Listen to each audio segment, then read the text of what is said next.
Delivery കഴിഞ്ഞിട്ട് 1 വർഷമാകുന്നു. ഇതുവരെ ഡയറ്റിനെ കുറിച്ച് ഞാൻ ചിന്തിച്ചിട്ടേയില്ല. കാരണം ഒടുക്കത്തെ വിശപ്പാണ്. ഇങ്ങനെ പോയാൽ എന്നെ പിടിച്ചാ കിട്ടില്ല എന്ന് എനിക്ക് തന്നെ തോന്നി. എന്തായാലും ഇപ്പോൾ 1 വർഷമായില്ലേ, ഇനിയിപ്പോൾ ഡയറ്റൊക്കെ സ്റ്റാർട്ട് ചെയ്യാമെന്ന് വെച്ചു.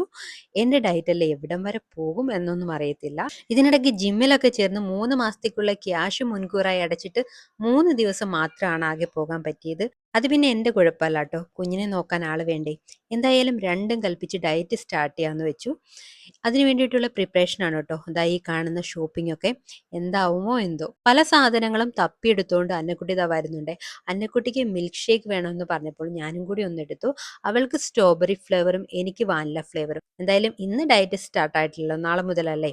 Paneer, butter, corn, strawberry, cauliflower ഇതൊക്കെ എടുത്തിട്ടുണ്ട്. പിന്നെ അല്ലറ ചില്ലറ വേറെ കുറച്ച് സാധനങ്ങളൊക്കെ കൂടി എടുത്തിട്ടുണ്ട്. പേയ്മെന്റ് ഒക്കെ കഴിഞ്ഞ ശേഷം ദാ നേരെ പോകുന്നത് നമ്മുടെ അമ്പലത്തിലേക്കാണേ. നമ്മുടെ നാട്ടിലെ ഏറ്റവും വലിയ കെട്ടുകാഴ്ച നടക്കുന്ന ഒരു ക്ഷേത്രമാണ്. കെട്ടുകുതിരകളാണ് ഇവിടുത്തെ മെയിൻ ആയിട്ടുള്ളത്.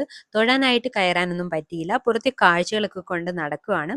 പണ്ടൊക്കെ ഉത്സവത്തിന് വരുന്നത് തന്നെ ഐസ്ക്രീം കഴിക്കാനും കടയിലൊക്കെ കയറി വള, മാല അങ്ങനെയുള്ള സാധനങ്ങൾക്ക് വാങ്ങാനൊക്കെ വേണ്ടിയിട്ടായിരുന്നു.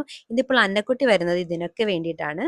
പിന്നെ ഉത്സവമായതുകൊണ്ട് തന്നെ കുട്ടികൾക്ക് കളിക്കാനായിട്ട് കുറച്ച് സെറ്റപ്പ് ഒക്കെ ചെയ്തിട്ടുണ്ട്. ഞങ്ങൾ ചെല്ലുന്ന സമയത്ത് ഇതൊന്നും സ്റ്റാർട്ട് ആയിട്ടില്ലായിരുന്നു. എനിക്ക് തോന്നുന്നു കുറച്ചുകൂടെ ആളുകളൊക്കെ വന്നാലേ ഇത് സ്റ്റാർട്ട് ആവത്തുള്ളൂ എന്നാണ്.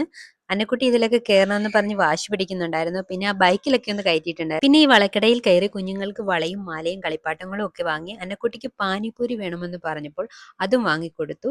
തിരിച്ചു വരുന്ന വഴി നാടൻപാട്ട് നടക്കുന്നുണ്ടായിരുന്നു. അതും കുറച്ചു നേരം കണ്ടിട്ട് നേരെ വീട്ടിലേക്ക് വന്ന് കിടന്നുറങ്ങി. അപ്പോൾ വീഡിയോസ് ഇഷ്ടപ്പെട്ടെങ്കിൽ ചാനൽ സപ്പോർട്ട് ചെയ്യാനും ലൈക്ക് ചെയ്യാനും മറക്കരുതേ. ബൈ.